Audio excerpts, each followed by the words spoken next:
And this evening, the President has announced via Truth Social that he will raise tariffs from 10% to 15% on US imports from all countries, the maximum level allowed under the law. He said the tariffs will help his administration's process of making America great again, greater than ever before. To discuss this, I am pleased to welcome the CEO of Competir and a leading international trade expert, Shanker Singham. Shanker, thank you so much for taking the time to join us. I was a very mediocre law student. Tell me in layman's terms what the outcome of this particular Supreme Court ruling was and how they made their finding. Yeah, so the case is quite limited to the so-called IEEPA tariffs, the International Emergency Economic Powers Act. So there's a whole bunch of tariffs under Section 232, which is the national security provisions. Those stay in place. All the other tariffs stay in place. The ones he enacted on so-called Liberation Day under this IEEPA statute, those have been basically dismissed by the Supreme Court. And the Supreme Court has basically said those tariffs are taxes, and taxes are reserved for the Congress. And that's basically as far as they've gone in terms of their ruling. They haven't, interestingly, talked about that refund situation in terms of what needs to be done. So there's likely to be litigation about that for some time. Now, this result is not a big surprise. It was fairly clear when the case was heard that something like this was likely to be the outcome of the Supreme Court case. And in fact, the administration has been sort of signaling that they'll use other authorities. That's the authority that he referred to in the clip that you showed there. That's called Section 122 of the Trade Act, and that allows, for balance of payment reasons, the president to impose a 15% tariff for 6 months. It's a 6-month period. It's time limited. It was a bit of a surprise to some of us that he sort of announced, from the podium 10% when he could have had 15. Well, obviously he's got 15 now. I think we also have to differentiate a little bit from the things he says and the things that actually get done. So in terms of the things that actually get done and will be done over the next period, you'll have a 15% global tariff under this statute, which is, allowed, but it's more of a bridging thing. What there will then be is investigations under so-called Section 301 and other sections of the Trade Act. But these are all related to unfair competition or barriers to trade or these kinds of things from other countries. So that's what the investigation will be about. And I think, the language that the president uses on tariffs for revenue, we're going to bring in this much money, we're going to bring in this much manufacturing, that language is basically meaningless now, because all of these tariffs are now going to be related to barriers in other countries, which is what many of us argued was the whole purpose of this exercise. It wasn't about tariffs for revenue. It wasn't about bringing manufacturing into the US. It certainly wasn't about trying to get countries to invest in the US. It was about barriers, and that's what it will be now about. I'm interested in the political ramifications for the Trump presidency. How big a blow is this for Trump's authority?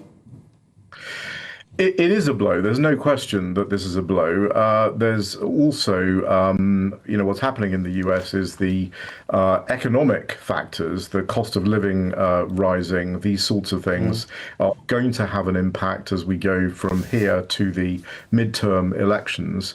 Unless the American people start to feel the wage increases that are starting to percolate through the system, and unless they start to see reductions in cost of living, I think there's a very high likelihood that the Democrats will take control of the House of Representatives. Now, what that will do to the president is he will then be tied up in impeachment proceedings and so forth by that Democratic House, probably for the next 2 years, the final 2 years of his administration. But this process, what has happened as a result of the Supreme Court case is it's put this on a much more procedural, understandable, predictable track. So what you will see now is companies will go to the US government, they will complain about all these barriers and so forth. They do this every year in what's called the National Trade Estimate. And these processes will work out. It will, I think, bring a bit more certainty, predictability, and clarity to what is actually going to be going on. But there's no doubt that this is a blow. This is a blow to the president.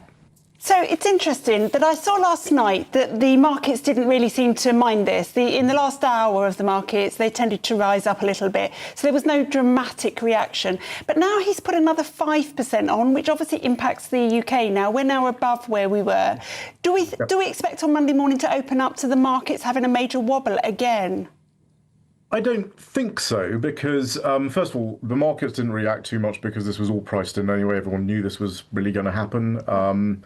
The 15%, well, you know, anyone who's read the statute will know that the 15% is allowed under the statute, and the president's obviously always going to get as much as he can. So it was a bit of a surprise. The only surprise, I think, was that he announced 10, not 15.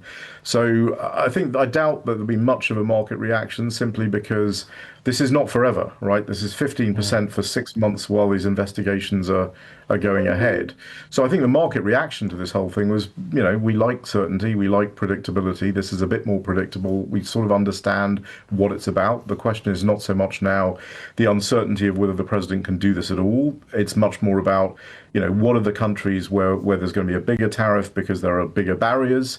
Obviously, China would be top of that list, but there are many, many other countries that have lots of distortions and barriers and so forth, including, by the way, the UK and the EU. You know, that it will be easier to understand what the tariff's going to be that applies to you if you understand that it's going to be based on your barriers and so forth. So I think the market will generally react well to that. What was concerning to people, I think, was the complete unpredictability of these things and the fact that they would change from moment to moment. I think also it's very important to note that the other areas where he's used tariffs, like foreign policy issues, Iran, Greenland, all of these things, that's now off the table. So I mean, he may talk about, you know, we're going to bring in all this money, or I'm going to. I think he said in your clip, fair tariffs, or any tariff. Well, no, not any tariff. It is going to have to be tariffs that are related to the barriers and distortions on the countries, and the market generally will very much like that. Well, I think the markets also are starting to understand the Trump show and how it works, as are we. Shanker, thank you so much for your time. Wonderful analysis.